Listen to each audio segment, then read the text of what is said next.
Olá, tudo bem com você? Eu espero que sim. Estamos começando mais um Conecta Terceiro Setor, um espaço onde a gente educa informando e informa educando, principalmente com a participação dos nossos convidados que nos ensinam o dia a dia das organizações da sociedade civil. Esse espaço aqui é um espaço de compartilhamento de informação para ampliar ainda mais o desenvolvimento institucional das organizações da sociedade civil, nosso querido terceiro setor. E, como sempre, eu tenho um pedido já para te fazer. Nos ajude a ampliar ainda mais essa corrente do bem. Compartilhe, divulgue esse vídeo para aquela pessoa que você acha que também precisa conhecer ainda mais sobre o terceiro setor. Vamos juntos, você e a gente, fortalecer esse setor tão importante para o nosso país. E hoje eu tenho a grata alegria de conversar com Laís de Figueiredo. E eu vou deixar que ela mesma se apresente para você, para que a gente possa começar a conversar aqui com ela. Laís, muito obrigada por estar aqui. Muito obrigada, Débora. Agradeço aqui a Escola Aberta do Terceiro Setor. É sempre uma alegria poder colaborar. É um trabalho que eu admiro muito há muitos anos. E sei que espraia boas ideias Brasil afora. Então, começo agradecendo. É difícil se auto-apresentar, né? Estou acostumada a fazer audiodescrição para dizer que eu estou com uma camisa branca, estou com um cabelo mais ou menos na altura dos ombros, cabelos pretos, mas em termos de formação, eu sou advogada, sou bacharel em Direito aqui pela PUC de São Paulo, fiz lá o meu mestrado, hoje eu estou fazendo doutorado na Universidade de Coimbra, e eu estive durante 5 anos na Presidência da República, trabalhando com a agenda do marco regulatório das organizações da sociedade civil entre 2011 e 2016. Hoje eu estou como vice-presidente do CONFOCO, que é o Conselho de Fomento e Colaboração, que foi criado como um locus institucional de diálogo entre governo e sociedade civil, na Lei 13.019 de 2014, finalmente instalado agora a partir de 2023.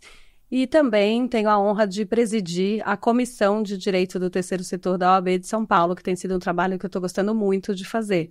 Sou sócia de um escritório de advocacia em São Paulo, que é o Sazzi Bechara, Estorto, Reicher e Figueiredo Lopes Advogados. A gente tem uma sigla, né? A gente chama de SBSA Advogados, e que é onde eu exerço a minha atividade profissional preponderante como advogada, com sócios maravilhosos e uma equipe incrível dedicada às organizações do terceiro setor no Brasil. Estou à disposição. Então vamos já aproveitar a sua presença aqui e já te fazer uma pergunta muito genérica, mas importante para quem está acompanhando a gente. Por que que o profissional de direito é tão importante para uma organização da sociedade civil? Você sabe, Débora, que a gente trabalha muito com essa lógica da conformidade legal. Atender à legislação é algo... Parece óbvio, né, o que eu estou falando, então é relevante, é importante, mas também é uma ferramenta de proteção, é uma ferramenta de blindagem, é uma ferramenta contra, por exemplo, uma criminalização burocrática. Quanto mais a organização tiver segurança jurídica, tiver seus processos organizados, tomar seus atos de gestão baseados dentro, né, da conformidade da legislação vigente, mais essa organização vai ter autonomia para conseguir, inclusive, fazer a sua atuação, que pode ser uma atuação crítica aos governos. Então, em termos de relevância do direito, a gente tem uma primeira camada de cuidado com os processos de gestão da organização, mas num outro olhar é também uma proteção, uma certa blindagem para as organizações, por isso tão necessário. E só para organizações grandes? Não, a gente entende que todo o perfil de organizações tem condições de ter um advogado, uma advogada, uma sociedade de advogados que acompanhe a vida institucional da organização. Claro, a gente vai ter uma dedicação maior ou menor para essas organizações, até porque elas vão ter uma atuação também, uma complexidade maior ou menor, de acordo com o seu tipo de financiamento, com o seu tipo de interação com seus diversos stakeholders no ecossistema, digamos assim, né? Traduzindo, se tiver uma parceria com a administração pública, eu tenho um determinado grau de complexidade, mas eu posso incluir também no orçamento, nos planos de trabalho, a assessoria jurídica, assim como a contabilidade, enfim.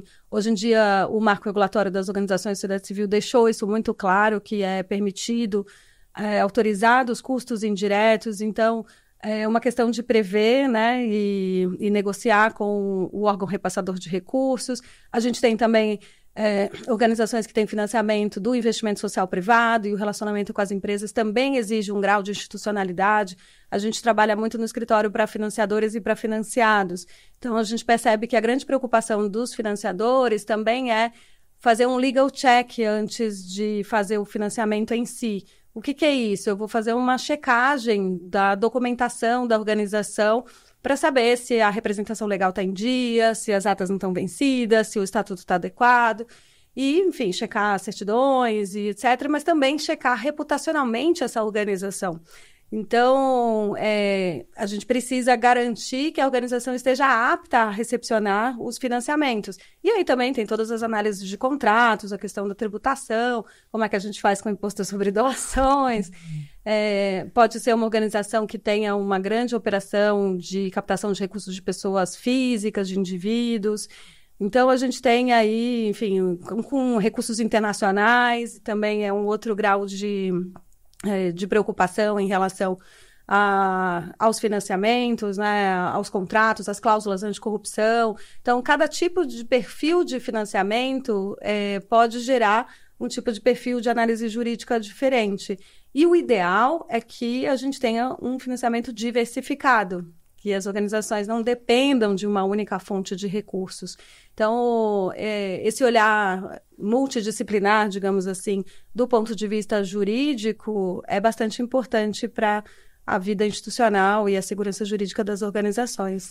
Diante do que você está falando, também desmistifica um pouco aquela ideia de que terceiro setor não é tão seguro, burocrático, quanto o primeiro e o segundo setor. Só para você que ainda não sabe, primeiro setor governo, segundo setor empresas e terceiro setor as organizações da sociedade civil. O terceiro setor é tão regulado e tão necessária a capacitação quanto os demais, correto? Sem dúvida. Acho que a gente tem uma perspectiva do terceiro setor que, assim, eu brinco que a gente tem camadas regulatórias como se fosse um bolo de 1000 folhas, né? E a gente vai rechear esse bolo justamente de acordo com cada perfil de atuação. Então, digamos, a primeira legislação que a gente tem que observar é o Código Civil, porque ele vai dar as regras do Estatuto Social, da associação, da fundação, das organizações religiosas. A gente tem tudo isso alicerçado, previsto dentro do Código Civil, que está atendendo também a lógica mais ampla do direito constitucional da liberdade de associação. Todos nós podemos nos reunir para o exercício da nossa cidadania, para atividades, desde que elas sejam lícitas, né? Então, esse é um direito assegurado, é livre, a liberdade, né, é livre a criação de associações no Brasil. A fundação, a gente precisa ter autorização do Ministério Público. Gosto muito de uma explicação didática que traduz a fundação como um fundo para uma ação. Então, sempre tem um patrimônio envolvido e esse patrimônio justamente precisa ser acompanhado pelo Ministério Público. Por isso, a legislação fala em velar, né? Velar no sentido de cuidar, de estar sempre ali com aquela chama acesa, acompanhando a vida da fundação. E a gente tem também as organizações religiosas aí como tipos principais. Então, a gente vai olhar para o Código Civil. Aí depende qual é a área de atuação da organização. Eu vou trabalhar com assistência social, então eu preciso conhecer a LOAS, que é a Lei Orgânica da Assistência Social. Eu preciso conhecer todas as tipificações dos serviços socioassistenciais, aí dependendo se eu vou ser uma entidade de atendimento, de assessoramento e garantia de direitos. Vou ter que fazer inscrição no Conselho Municipal de Assistência Social. Aí tem todo um regramento e uma regulação da atividade da assistência social. E até mesmo quando essa organização faz uma parceria com a administração pública, uma coisa que eu acho que é muito importante sempre sublinhar é que a organização não vira um órgão público porque ela está servindo ela está oferecendo um serviço de natureza pública, mas sim, aquele serviço é regulado. Então, eu preciso ter esse olhar. Eu vou trabalhar com criança e adolescente, eu tenho que observar o ECA, né, que é o Estatuto da Criança e Adolescente, todo o regramento da criança e adolescente. Eu vou trabalhar com saúde, eu vou trabalhar com educação, com cultura, ciência e tecnologia, tem a mesma lógica. E que bom que as organizações não precisam estar fechadas em caixinhas, como é o organograma da administração pública. Então, se eu for trabalhar com mais de uma área de atuação, eu preciso conhecer todas as regulações dessas áreas de atuação. São as regulações das políticas setoriais, as legislações específicas. E aí eu vou pensar na minha estratégia de captação de recursos, eu vou querer atuar com lei de incentivo, então eu preciso conhecer quais são as leis de incentivo. Eu tenho incentivo na área do esporte, eu tenho incentivo na área da cultura, criança e adolescente, pessoas idosas, o Pronas e Pronon, que é na área de câncer e deficiência. Eu tenho um incentivo recentíssimo que está em processo de regulamentação. A gente tem uma lei nova que tem sido chamada de Lei Rouanet da Reciclagem, ela é sobre resíduos sólidos. A gente tem um decreto federal já publicado e agora o Ministério do Meio Ambiente está se organizando para fazer rodar esse novo incentivo. A gente tem o incentivo fiscal do Miroski, que é um incentivo livre de apresentação de projetos para a administração pública, uma negociação direta da organização com as empresas, é um incentivo super desburocratizado, mas ele não tem a mesma lógica de ter o valor final do imposto devido a pagar. Ele não é uma destinação de imposto, ele é realmente um incentivo fiscal. Parte é a empresa que doa, parte é renúncia fiscal. Então, eu vou ter que programar, já desde o meu estatuto, num planejamento jurídico, afinal de contas, quais são as áreas que eu quero percorrer ou as oportunidades que eu imagino ter para fazer a tradução dessas legislações dentro da vida institucional da organização. Isso sem contar quando a gente pensa também na Lei Geral de Proteção de Dados, que hoje é super relevante e impõe uma nova cultura para que a gente cuide do direito fundamental à proteção de dados. Então, eu já posso olhar para isso já desde o início, na criação, ou se eu já existo há 5 anos, há 10, há 30 anos, eu vou precisar me adaptar, né? Então, tem todos os projetos de adequação à Lei Geral de Proteção de Dados. Então, tem o nosso bolo vai se formando na medida em que a gente vai somando também as nossas intenções e os caminhos que a organização pretende percorrer. Eu estou te ouvindo falar de novas leis, novos decretos. A instituição que tem algum tempo já e não atualizou o estatuto social dela, ela precisa urgentemente fazer essa atualização? Olha, obviamente aqui a gente está conversando sobre o setor como um todo, muito em tese, né? Então, em tese, não se pode analisar a urgência, porque a gente tem que ver o caso concreto. Mas, por exemplo, se a organização ela tem o SEBAS, que é o Certificado de Entidade Beneficente de Assistência Social. A gente teve uma mudança recente, a Lei 187, que é a lei complementar de 2021, do final de 2021, ela traz um novo regramento para esse certificado, que é válido para as organizações que são de saúde, educação e assistência social. Esse certificado ele é muito importante quando a gente pensa no reconhecimento do usufruto da imunidade tributária em relação às contribuições sociais. Contribuição patronal, que é aquela contribuição da cota do patrão, os 20% do INSS na folha de pagamento. Isso faz bastante diferença para quem é de assistência social, de saúde ou de educação, que tem o direito de utilizar essa imunidade. E aí, quando a gente pensa na nova legislação, ela traz dispositivos estatutários. Então, se eu estou em processo de solicitação do SEBAS, de renovação do meu certificado, o meu estatuto tem que estar adaptado à nova lei.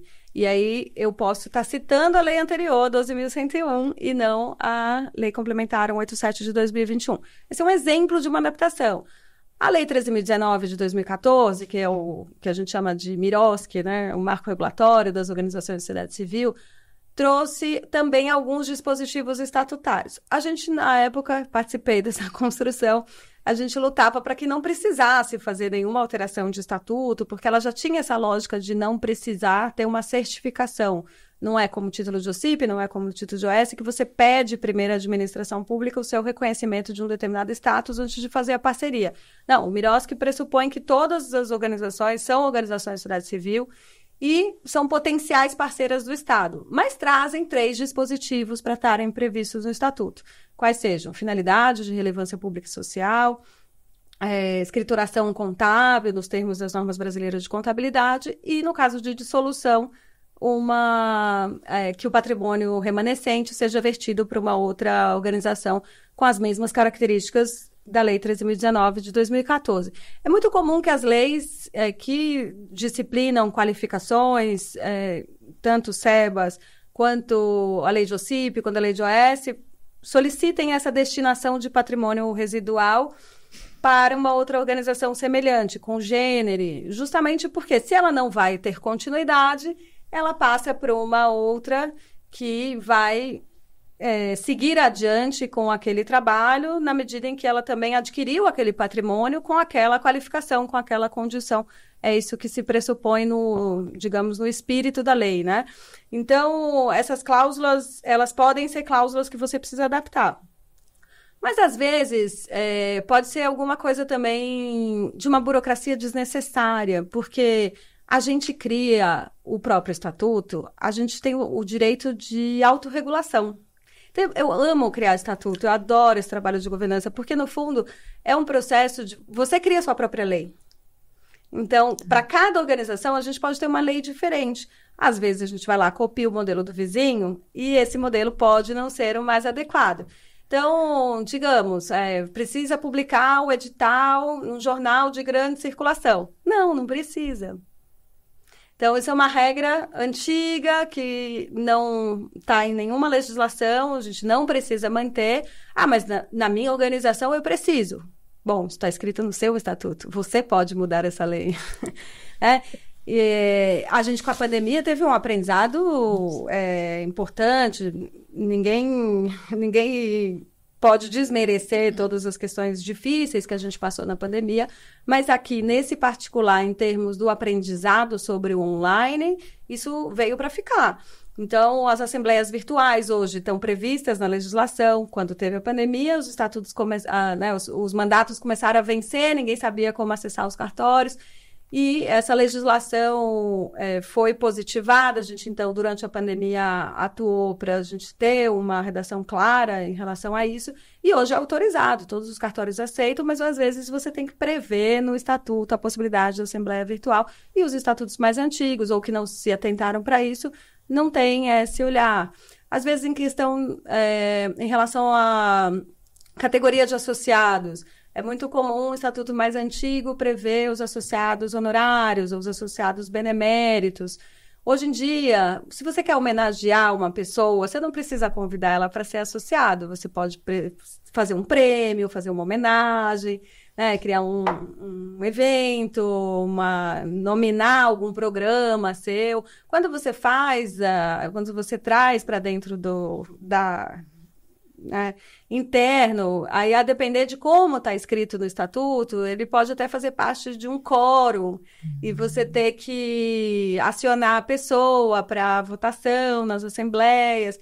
Então, normalmente, a gente realmente tem sugestões de modernização dos estatutos, tem obrigações legais, que depende do que a organização pretende fazer, tem o que a gente chama de cara crachá. O que é o cara crachá?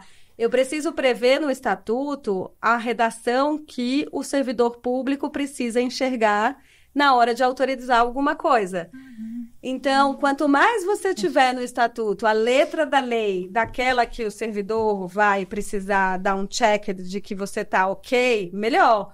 Isso eu estou falando de Conselho de Criança e Adolescente, Conselho Municipal de Assistência, ou mesmo das leis de incentivo, do próprio MIROSC, do SEBAS, de tudo, porque o servidor vai ter um checklist, ele vai procurar, ele vai ter um dispositivo legal para tentar enxergar no seu estatuto. Se o seu estatuto tem a correspondência com o dispositivo legal, ele vai lá, enxerga e fala, ok, passou. Se ele tem que interpretar, está escrito de outro jeito, não sei se isso aqui atende, então para diminuir essa interpretação na relação com qualquer tipo de autoridade pública, a gente também olha para isso, né? Então, a urgência de atualizar um estatuto depende de onde a organização está inserida, em que momento institucional ela está, qual é a legislação nova que ela precisa observar para obter um determinado direito, para atender um determinado requisito, e aí realmente é muito mais no caso concreto, tentei abordar aqui de forma Ótimo. A gente tem, por exemplo, as ICTs hoje no Brasil, Instituições de Ciência e Tecnologia, que é uma legislação também muito interessante, a gente trabalha bastante com ICT no escritório, e as ICTs, elas não são um enquadramento legal que você pede uma autorização para um ministério, né? Então, é muito mais uma previsão estatutária. Então, é um enquadramento de que você vai lá colocar que você é de ciência e tecnologia, então você vai trazer da legislação a inspiração para a sua conformação jurídica, para tentar, e aí, claro, não adianta só o documento, você tem que ter o conteúdo também. Então, o documento, ele é autorizativo das suas atividades, ele narra o que a organização faz, pretende fazer, os limites e condições. Então, são as regras do jogo. Por isso que eu falo que é a lei entre as partes. Mas, por outro lado, enfim, isso precisa acontecer na prática. E a prática é fora do estatuto. A prática é na vida real. Então, eu falo que eu sou uma instituição de ciência e tecnologia, mas eu não faço nada em ciência e tecnologia. Eu não sou uma instituição de ciência e tecnologia. Eu preciso ter atividades. E por isso que, normalmente, quem está nos assistindo aí, que, enfim, de alguma forma já atua na área do terceiro setor, vai saber que quando a gente tem que apresentar os documentos para a administração pública, é muito comum que nos solicitem o relatório de atividades. Porque o relatório de atividades, ele é o relatório narrativo que conta o que acontece fora do estatuto, que a organização faz na prática. Aí ele vai pedir também os documentos financeiros, porque quer fazer a correspondência. Todo esse conjunto de documentos é que dá a coerência da atuação da organização perante, né, qualquer tipo de comprovação necessária, seja para a administração pública, seja para a empresa, seja inclusive para os associados, para os cidadãos, para o Ministério Público, enfim, para o doador. E né? aí o advogado e a advogada é que vai também, enfim, ajudar para que tudo isso aconteça da maneira melhor e mais segura possível. Nesse teu tempo de carreira no terceiro setor, e é bastante importante a gente falar aqui, terceiro setor também é possível ter carreira, o cenário mudou de quando você começou até hoje? Há uma profissionalização, uma capacitação maior das organizações? Olha, Débora, quando eu comecei, achavam que eu era maluca. E se alguém disser para vocês que vocês são malucos, não acreditem. Porque o que a gente tem é vontade de mudar o mundo. O que a gente tem é desejo de trabalhar com as transformações socioambientais.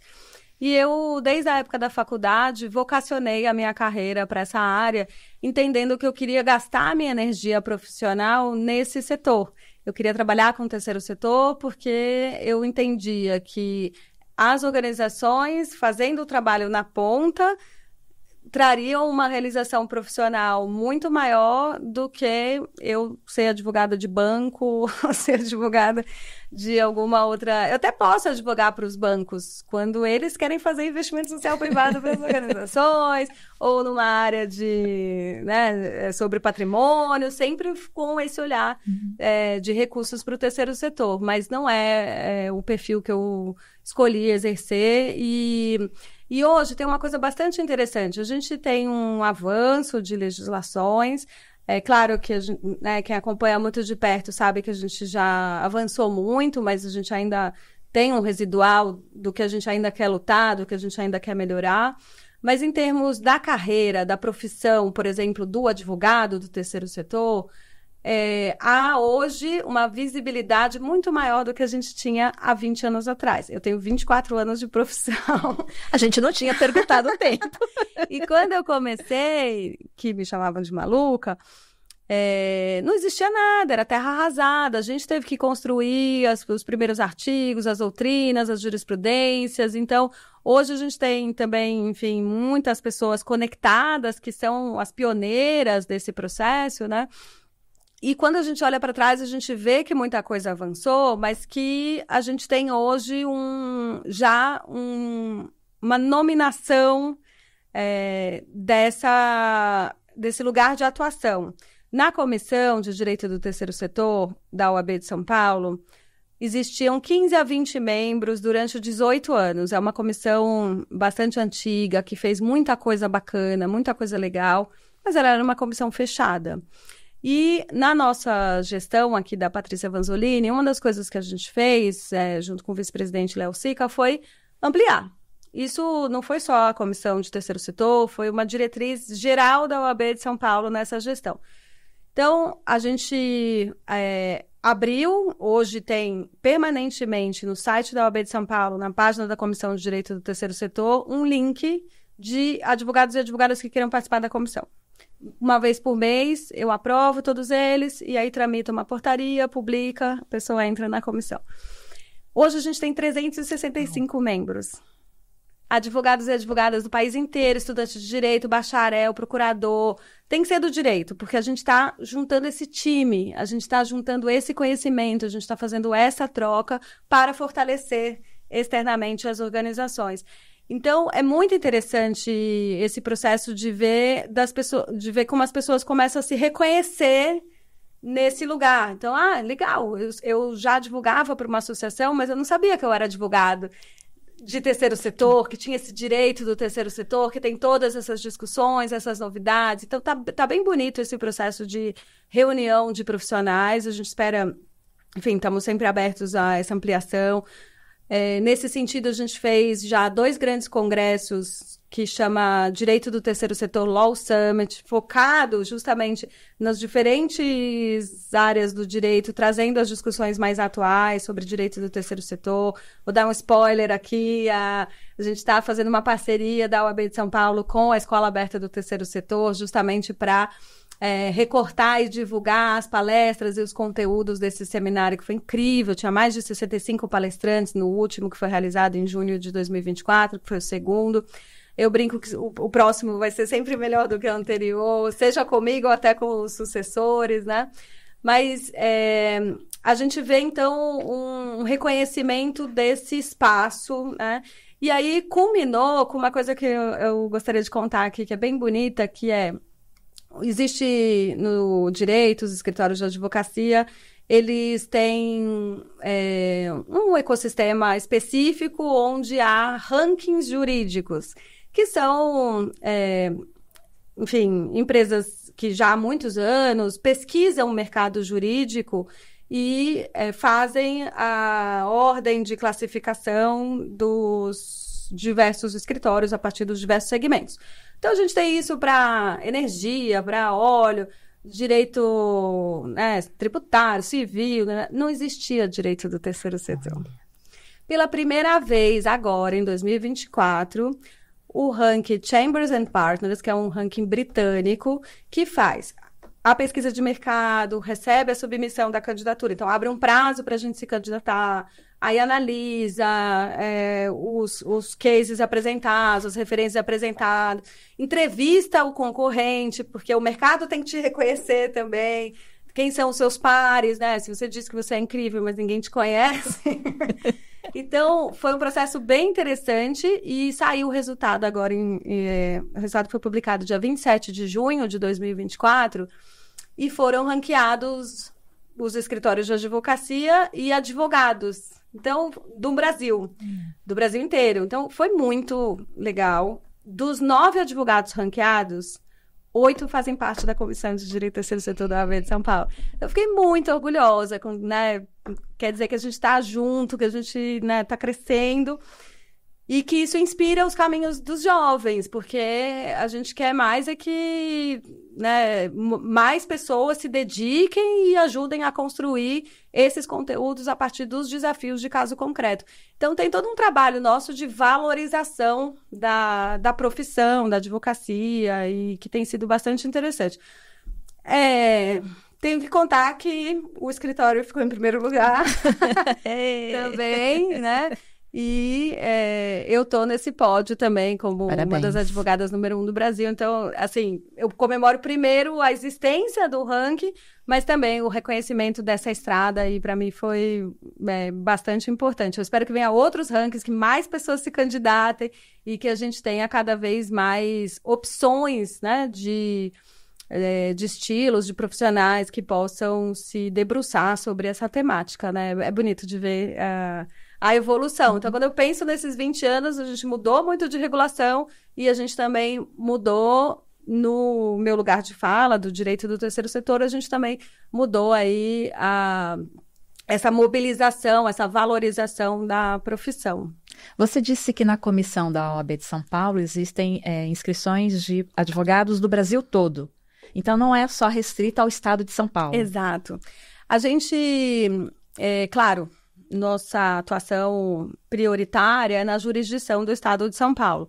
Mas a gente está aberto e a gente tem advogados de Santarém, de Belém, de Natal, Belo Horizonte, Brasília, Rio de Janeiro, Espírito Santo, todos os lugares. Então, quem quiser vir, pode vir.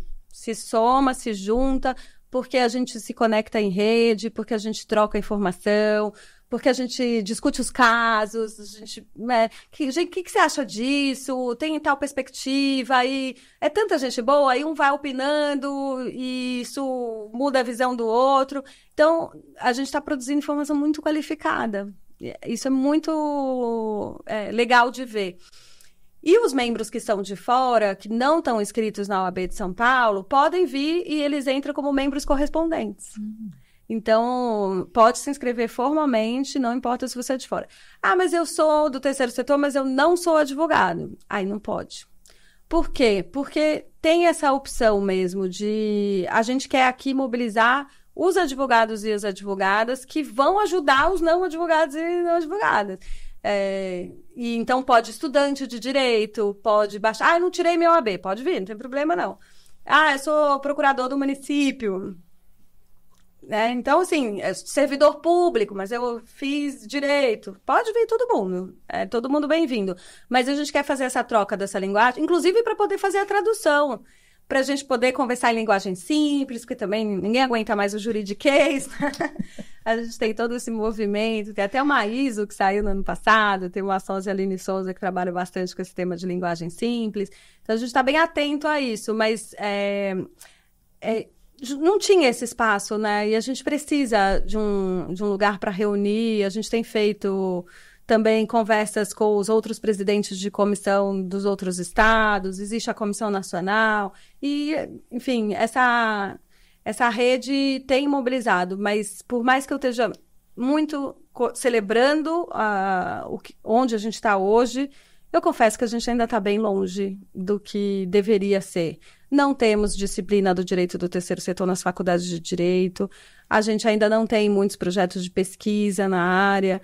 A gente ainda não tem os núcleos de práticas jurídicas, os escritórios modelos, as assistências judiciárias das faculdades de direito trabalhando para as organizações de base comunitária que não têm recursos, que poderiam estar tendo acesso a um atendimento jurídico de qualidade, ainda que não tenha condições de pagar. Então, a gente tem aí muito a avançar. A gente lançou um e-book sobre isso, quem tiver interesse, de levar esse tema para as faculdades de direito. Acho bem importante, porque também quando a gente está formando o aluno, quando a gente está despertando esse interesse. Mas eu acredito muito que as novas gerações estão muito antenadas para a necessidade da gente cuidar do meio ambiente, para a necessidade urgente de todas as questões de desigualdade econômica e social que a gente vive, e verter essa energia, a gente se dedicar profissionalmente a essa área, vai ser importante para a gente mudar o mundo como a gente espera que ele seja.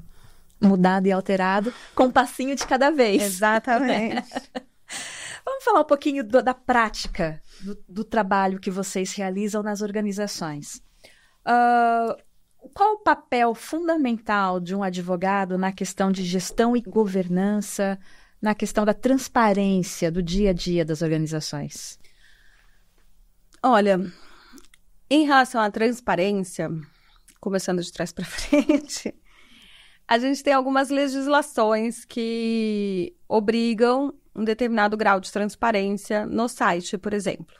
Então, quando ela recebe recursos públicos, ela tem que seguir a Lei de Acesso à Informação, ela tem que seguir, aí, a depender do instrumento que ela firmou, mas no geral, o MIROSC também traz regras de transparência de informações. Hoje a gente tem a Lei Geral de Proteção de Dados, acabou de sair uma resolução nova, resolução número 18 de 2024, que trata sobre a nomeação formal do encarregado de dados, o famoso DPO, Data Protection Officer, né? Então, essa pessoa tem que ser nomeada por ato formal nas organizações, né? Tem que ser emitido por quem tem competência de emitir esse ato, então tem que olhar nos estatutos, se vai ser diretoria, se vai ser, enfim, qual que é o formato, e isso tem que estar previsto no site, isso só para citar algumas coisas que precisam estar, de fato, previstas no site. Então, é muito comum hoje que a gente tenha uma aba de transparência nos sites, para colocar lá, tem algumas que têm obrigação de, né, se for a titulação de OCIP, por exemplo, tem que ter as demonstrações financeiras, contábeis, até certidões, tem que estar à disposição de qualquer cidadão. Então, precisa olhar a legislação. Mas eu gosto de pensar a transparência da legislação como ponto de partida mínimo. Tá. Tipo, é o mínimo que a gente tem que cumprir, é aquilo que está ali. Esse é o padrão esperado. Então, o que mais que a gente pode fazer? Porque a transparência tem duas dimensões. Tem a dimensão da transparência ativa e tem a dimensão da transparência passiva. Então, para a gente... Qual que é a diferença? A ativa é aquela que a gente mesmo promove. E a passiva é aquela que a gente responde quando perguntado. Quanto mais transparência ativa eu tiver, menos eu tenho que responder. Essa lógica vale para tudo, para a administração pública. Então, quando veio a Lei de Acesso à Informação, ela mudou a transparência em relação à administração pública. Ela foi revolucionária para a administração pública, porque a gente ficava pesquisando, não sabia direito quem era quem das autoridades, não sabia como é que conseguia o telefone, o e-mail. Hoje, você entra, principalmente no governo federal, isso é super organizado. Nos sites todos você tem lá o quem é quem, a agenda das autoridades. Você consegue saber, enfim, hierarquicamente com quem você vai se conectar, vai falar, você tem o telefone, e-mail, né? Então, essa é a lógica da ideia. E aí, isso também, quanto mais a gente consegue organizar as informações e publicizá-las, mais nessa linha, né, na transparência ativa. Então, acho que a transparência é um valor que precisa fazer parte da governança das organizações. Em termos de desafios de governança, eu acho que a gente tem aí um desafio grande de entender o modelo para o tamanho de cada organização. Esse é um outro caso também que, às vezes, o modelo do vizinho não cabe. Então, eu quero ter um conselho de administração. Todas precisam ter um conselho de administração? Não. Quem vai ser obrigado a ter um conselho de administração? Em que casos é facultado? O conselho pode ser ele pode ser deliberativo, mas ele também pode ser consultivo. Como vai ser a minha diretoria? Qual que é então, às vezes eu tenho no conselho fiscal, eu tenho os cargos e tenho os suplentes. Eu preciso de tudo isso. O que eu defendo nesse ponto é que a gente não pode ter pessoas pro forma. O que significa isso? Não é aconselhável que a gente, enfim, fique buscando gente emprestado que não tem conexão, que não vive a vida da organização ou que não é alimentado de informação para a organização só para emprestar um nome, um CPF, para mostrar que a gente tem, né? Então, para trabalhar uma governança real, a gente precisa realmente entender o tamanho e alimentar essa governança em termos de preparação das reuniões, de envio das documentações com antecedência, de organizar para não ser só uma reunião de informe, para ela realmente ter deliberação.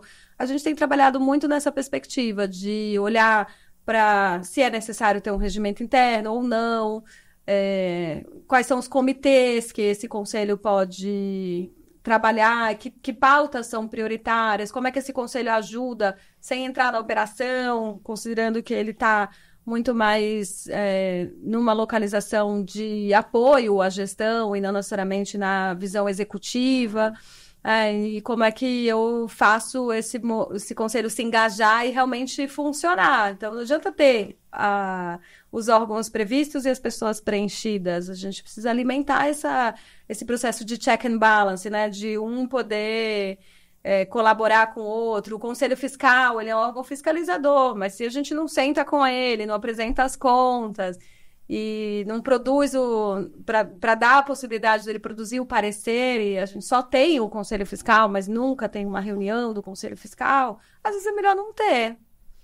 Então, a gente vai criando obrigações para a gente mesmo. Então, a minha reflexão sobre a governança, por isso que toda vez que a gente vai fazer uma criação de uma organização, e para fazer alteração de estatuto também, a gente sempre faz um processo de um workshop antes, para abrir a cabeça, para trazer as possibilidades da legislação, para tentar extrair entre realidades e oportunidades qual que é o caminho que a gente vai fazer nessa redação do estatuto.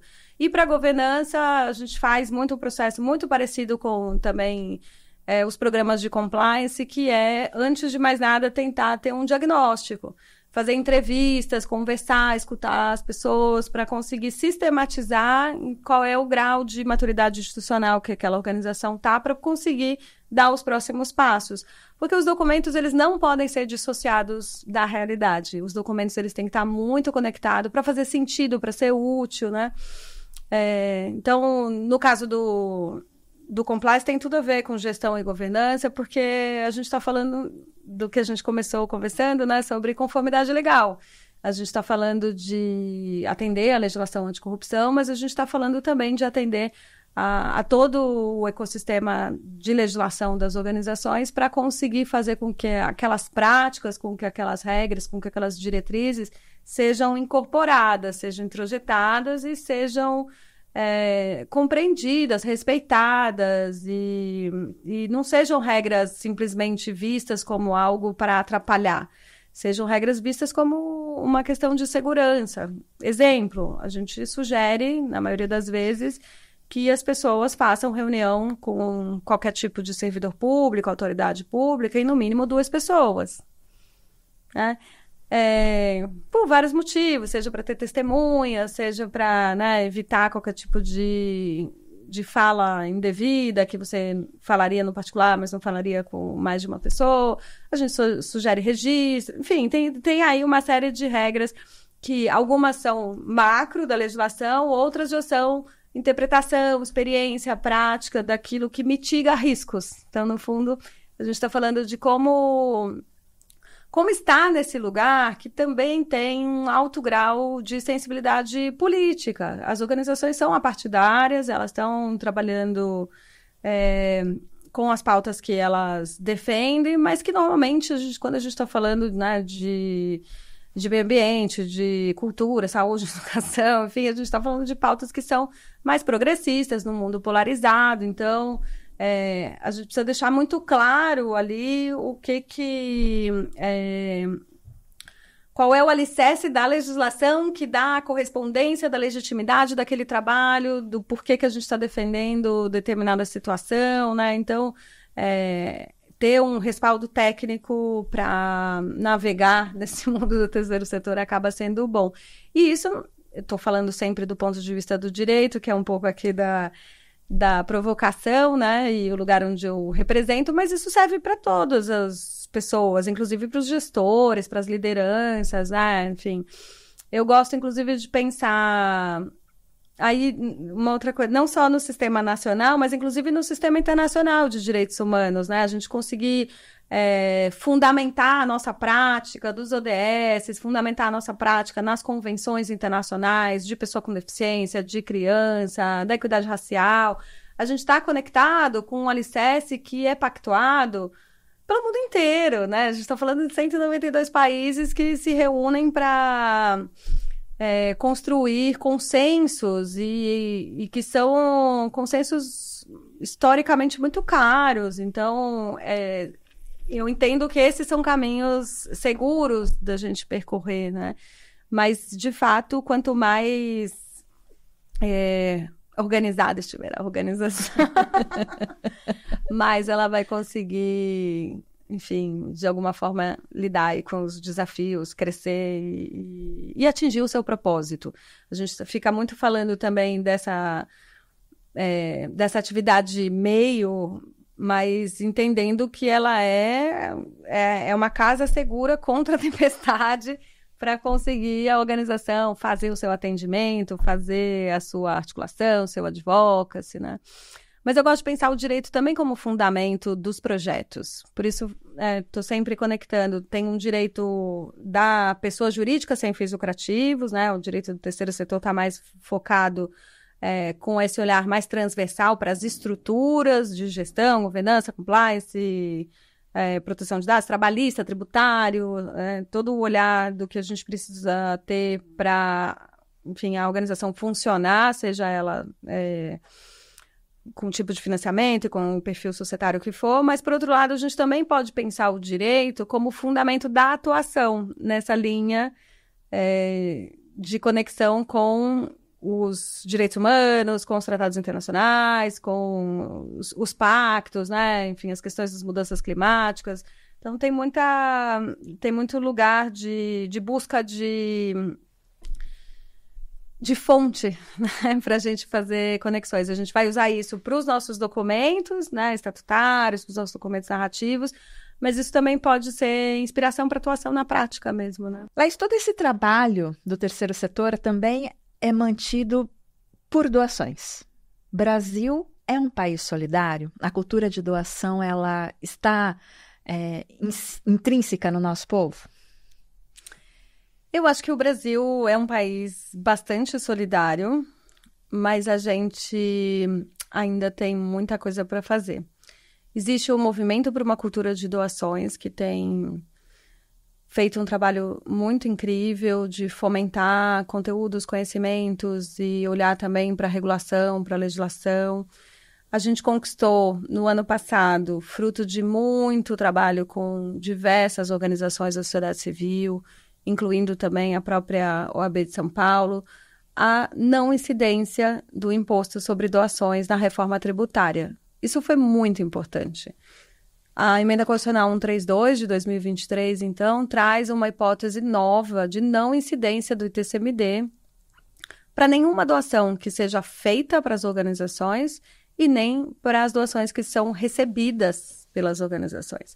Então, a gente está falando de melhorar, incentivar tanto as organizações que recebem as doações, mas até mesmo as organizações que são aquelas que se organizam para serem financiadoras.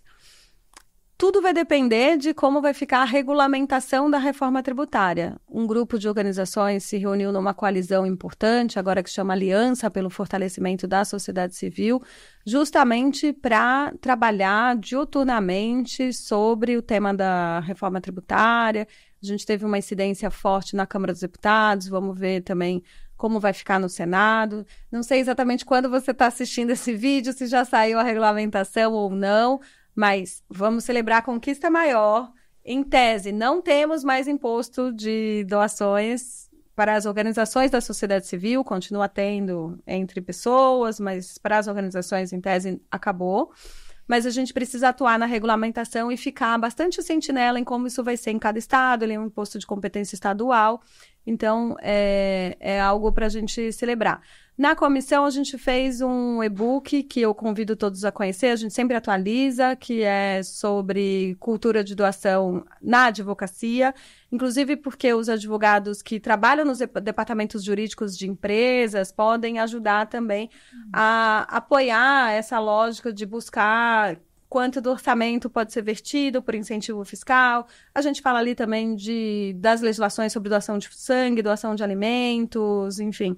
Então, é um documento bastante completo que a gente espera que apoie, que ajude. E a gente está ali falando sobre doação de uma maneira geral, né? Acho que a gente tem uma doação de tempo, a gente tem uma doação que pode ser de recursos, a gente tem uma doação de diferentes formas enquanto pessoa física e, principalmente, também estruturar os processos de doação nas pessoas jurídicas, no mundo empresarial. Inclusive, também a gente pode pensar em ideias para estruturar a doação na administração pública, descontado olerite, enfim, tem muita coisa interessante aí de captação de recursos. Em termos de regulação, acho que a grande novidade que a gente tem para tornar o Brasil um país mais solidário é a não incidência do ITCMD, ou seja, não deve mais ter, depois da reforma tributária, imposto sobre doações para as organizações de sociedade civil que receberem ou que doarem no Brasil. Isso é revolucionário. Então, apesar do tempo já estar quase se esgotando, eu já deixo aqui, e você é minha testemunha, que eu já deixo um novo convite para a doutora Laís voltar aqui para o Conecta, para que a gente possa voltar a conversar. Mas eu queria te pedir um fecho, se for possível, né? Assim, para que a gente finalize em alto astral essa nossa conversa. Você me deu o melhor fecho, Débora, porque a gente está falando sobre propósitos e na Comissão de Direito do Terceiro Setor da OAB de São Paulo, a gente chama essa advocacia do terceiro setor como uma advocacia de propósito. Então, eu acho que essa é a minha inspiração e eu espero que seja também inspiração de vocês para que a gente entenda que nosso tempo é muito precioso e a gente precisa focar a nossa energia profissional também para aquilo que importa. E sim, as organizações fazem um trabalho que importa e a gente precisa fortalecê-las, protegê-las, cuidar do desenvolvimento institucional, cuidar da saúde mental das pessoas. A gente precisa cuidar de quem cuida. Então, eu espero que vocês também se juntem a essa advocacia com propósito e valorizem a advocacia com propósito, porque tem muita gente boa se dedicando e elas só vão crescer profissionalmente se elas também forem desafiadas e receberem as demandas concretas. A gente aprende em cada caso, por mais que a gente saiba muito, a gente sempre tem as peculiaridades do caso concreto que nos fazem aprender ainda mais. Então, a gente vai seguir aprendendo a partir dos desafios que são confiados pelas organizações. Então, é preciso valorizar os profissionais que estão se dedicando, ao mesmo tempo que fazer o convite àqueles que querem experimentar essa emoção de atuar e ajudar as organizações da sociedade civil, trabalhar no terceiro setor, que é muito gratificante. E você pode escolher a sua causa para você fazer também a sua doação e fazer parte desse movimento por uma cultura de doação também. Laís, muito obrigada pela sua presença aqui, por ensinar tanto para a gente. Foi uma verdadeira aula aqui a tua presença, então, de coração. Obrigada mesmo. E eu gostaria de agradecer você também, a sua companhia, a sua presença, a sua audiência e já te convidando para a nossa próxima entrevista em mais um Conecta Terceiro Setor. Obrigada e até lá!